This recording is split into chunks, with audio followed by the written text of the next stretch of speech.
बिस्मिल्लाहिर्रहमानिर्रहीम। अस्सलाम वालेकुम। आप देख रहे हैं हमारा यूट्यूब चैनल। मैं हूं मलिक अब्दुर्रहमान। नाज़रीन, इस फैशिस्ट दौर के अंदर, इस फैशिस्ट रजीम के अंदर जो है वो मुल्क की सबसे बड़ी जो सियासी जमात है उसका जीना मुहाल है। और पाकिस्तान तहरीक इंसाफ के एक सीनियर रहनुमा मुराद सईद साहब जो हैं वो अब इनके निशाने के ऊपर है। वैसे तो जब से रजीम चेंज हुआ है तो पूरी पार्टी ही इनके निशाने के ऊपर है। बहुत सारे रहनुमाओं के ऊपर बगावत के, गद्दारी के मुकदमे तक कायम किए गए हैं, लेकिन इसके बावजूद ये लोग डरे नहीं, झुके नहीं और आज भी अपने मौक़िफ़ के ऊपर कायम है। लेकिन अब ये ख़बर है कि मुराद सईद साहब को जो है वो डराने के लिए, धमकाने के लिए उनके ऊपर गद्दारी और बगावत का एक मुकदमा दर्ज कर लिया गया है। आप अंदाज़ा लगा सकते हैं कि अगर ये लोग भी गद्दार हैं और इन्होंने पाकिस्तान के साथ बगावत की है तो फिर मुहब्बे वतन कौन है? वो कौन लोग हैं जो कि इस मुल्क के साथ सिंसेर है? अगर मुराद सईद जैसे लोग भी, जिनकी अपनी वालदा कई सालों से घर में एक किस्म की मुर्दा हालत में पड़ी है, कोमा में पड़ी हैं, किस वजह से? क्योंकि इस इलाके में जंग थी। इस इलाके में, सवात में, दीगर इलाकों में कोई ऐसा घर होगा कि जिसने कोई अपना जनाजा ना उठाया हो। हर किसी ने इस जगह में अमन कायम करने के लिए कुर्बानियाँ दी हैं और उन कुर्बानियों का इनको सिला ये मिल रहा है कि आज कई सालों के गुजरने के बाद जब यहाँ पर अमन कायम हो चुका था तो आज यहाँ पर उन्हीं लोगों के ऊपर गद्दारी के और बगावत के मुकदमे कायम किए जा रहे हैं। इसके बावजूद कि लाहौर हाई कोर्ट की जानिब से ये हुक्म जारी किया जा चुका कि बगावत के मुकदमे कायम नहीं किए जा सकते, उनको कलअदम करार दे दिया गया। लेकिन उस फैसले के अंदर ये भी लिखा था कि आम शहरी जो है वो बगावत के मुकदमे दर्ज नहीं करवा सकते, सिर्फ रियासत पाकिस्तान अगर चाहे तो किसी के ऊपर मुकदमा दर्ज करवा सकती है। लेकिन मुराद सईद साहब के ऊपर जो सवात में मुकदमा दर्ज हुआ है, इसमें जो है वो वाज़े तौर पर ये चीज़ सामने आई है कि जिस शख्स ने जो है वो ये मुकदमा दर्ज करवाया है उसका रियासत से कोई ताल्लुक़ नहीं है। एक आम शहरी की दरख्वास्त के ऊपर जो है ये मुकदमा दर्ज किया गया है। DC सवात को जो है वो ये दरख्वास्त दी गई थी जिस पर DPO सवात ने थाना मट्टा में मुकदमा दर्ज करवा कर FIR दर्ज कर ली है और मुराद सईद साहब के ऊपर जो है वो पाकिस्तान पीनल कोड की 153A, 500, 504, 505, 506, 25D टेलीग्राफ एक्ट 3/4 और इसके अलावा लाउड स्पीकर एक्ट की दफ़ात जो है वो लगाई गई हैं। इसके अलावा मुराद सईद साहब ने कल जो है वो एक ऑडियो रिकॉर्डिंग भी शेयर की है जो कि उनको किसी ने धमकी अमेज़ कॉल की थी और उस कॉल के अंदर आप वाज़े तौर पर सुन सकते हैं कि मुराद सईद साहब को वो बंदा धमकियां लगा रहा है और जो है वो संगीन नताइज की ये जो धमकियां है, इससे पता चलता है कि अगला निशाना इनका मुराद सईद भी हो सकता है।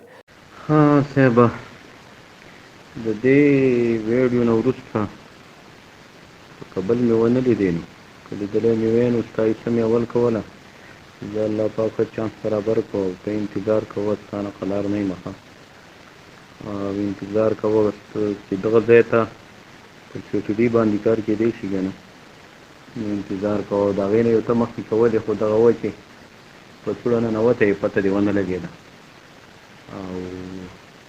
दखले दी दर तर दर पलास राका इंशाल्लाह नूर तरतीब में दगा लेस्टे तो भाई जता दे अल्लाह रख कर की इंतज़ार उधर तड़े रोको तो तुम छुड़ाना ना होते। क्योंकि एक बात हम लगातार अपने इस चैनल के ऊपर करते आ रहे हैं जब से रजीम चेंज हुआ है कि सबकी बारी आनी है। ये जितने भी चेहरे आपको तहरीक इंसाफ के नज़र आते हैं, या जितने भी चेहरे आपको इमरान खान के साथ खड़े नज़र आते हैं, जब तक ये फैशिस्ट रजीम रहेगा इन सब की बारी आनी है। पहले एक को पकड़ा जाएगा, फिर उसके बाद दूसरे को पकड़ा जाएगा, क्योंकि असल मामलात से तवज्जो हटाने के लिए सारा फोकस इन लोगों के ऊपर लगा दिया जाता है और पीछे से अपनी असल कार्रवाइयाँ डाली जाती हैं। ये पाकिस्तान के नामवर सहाफ़ी जिनको समझा जाता है और कई सालों तक ये एंटी इस्टेब्लिशमेंट का चूरन बेचते रहे हैं, जबकि इनको जो है वो सारे अहकामात इस्टेब्लिशमेंट से मिलते थे और ये उनके पालतू हैं। ये जो है पाकिस्तान की मीडिया पे बैठकर बड़े बड़े भाषण देते हैं, लेकिन इनको ये गद्दारी के मुकदमे नज़र नहीं आते, ये बिला जवाज़ कार्रवाइयाँ इनको नज़र नहीं आती। मुराद सईद साहब जो है वो अपनी, जब इनकी हुकूमत थी तो जितने भी महकमे थे उनमें मुराद सईद साहब के महकमे की जो कारकर्दगी थी वो बहुत अच्छी थी, आउटस्टैंडिंग कारकर्दगी थी। اس کے علاوہ جو سرویز آ رہے ہیں اس میں پاکستان تحریک انصاف کے جو ووٹرز ہیں ان کی ایک بڑی تعداد ایسی ہے جو کہ مراد سعید کو جو ہے وہ عمران خان کے بعد جو ہے وہ سب سے مقبول ترین لیڈر جو ہے وہ تحریک انصاف میں سمجھتے ہیں. تو اس وجہ سے ان کو جو ہے وہ اس طریقے کی کارروائیوں سے ڈرانے کی کوشش کی جا رہی ہے. اور مراد سعید صاحب جو ہیں انہوں نے کل ایک بیان بھی دیا اور انہوں نے اس میں کہا کہ گزشتہ سال مارچ میں دھمکی دی گئی تھی کہ بہت تقریریں کر رہا ہے, سب سے پہلے تمہیں سبق سکھائیں گے. پھر کبھی رشتہ داروں کو دھمکیاں دی جاتی ہیں تو کبھی سرحد پار سے کالیں آتی ہیں. اگست میں گھر پر اسلحہ بردار بھجوا کر ریڈ زون کے راستے فرار کروائے. پشاور میں جب ہمارا امن مارچ چل رہا تھا تو اس کے دوران ہمیں پیغام بھجوایا گیا مرو گے یا جیل جاؤ گے. اور کل جو ہے وہ سوات کے اندر CTD آفس کے اندر جو ہے وہ حملہ ہوا ہے جس میں ہمارے جو بیٹے ہیں اس ملک کے, جو نوجوان ہیں جنہوں نے اس ملک کی حفاظت کی قسم کھائی ہے, وہ کل شہید ہوئے ہیں. وجہ کیا ہے؟ کیونکہ ان کا سارا فوکس یہ ہے کہ عمران خان کو کیسے سائیڈ لائن کرنا ہے, اس کی پارٹی کو کیسے کرش کرنا ہے. باقی پاکستان باڑھ میں جاتا ہے تو جائے. مراد سعید وہ بندہ تھا کہ جب سوات کے اندر طالبان کی واپسی ہو رہی تھی اور وہاں پر حالات خراب کیے جا رہے تھے تو یہ وہ شخص تھا جو کہ کھڑا تھا, جو کہ بتا رہا تھا آپ کو کہ یہاں پر ہمیں دوبارہ سے جو ہے وہ کسی اور کی جنگ میں دھکیلا جا رہا ہے. اس کے ساتھ, اس شخص کے ساتھ ہزاروں لاکھوں لوگ سوات کے باغیور اور باشعور عوام باہر نکلے. بلا تفریق کے ان کا تعلق کس پارٹی سے ہے وہ لوگ باہر نکلے, اس احتجاج کا حصہ بنے اور اس احتجاج کے اندر ایک چیز کا مطالبہ کیا گیا کہ ہم نے بہت قربانیاں دے کر امن حاصل کیا ہے, ہمیں کسی اور کے جنگ کا حصہ نہ بنائیں, ہمیں کسی اور کی جنگ کا ایندھن نہ بنائیں. ویڈیو ختم کرتے ہیں. آپ ہمیں کمنٹ سیکشن میں اپنا فیڈ بیک دے سکتے ہیں. اس کے علاوہ اس ویڈیو کو لائک اور شیئر کر دیں, اور اگر آپ نے ابھی تک اس چینل کو سبسکرائب نہیں کیا تو چینل کو سبسکرائب کر دیں اور بیل آئکن کو کلک کر دیں.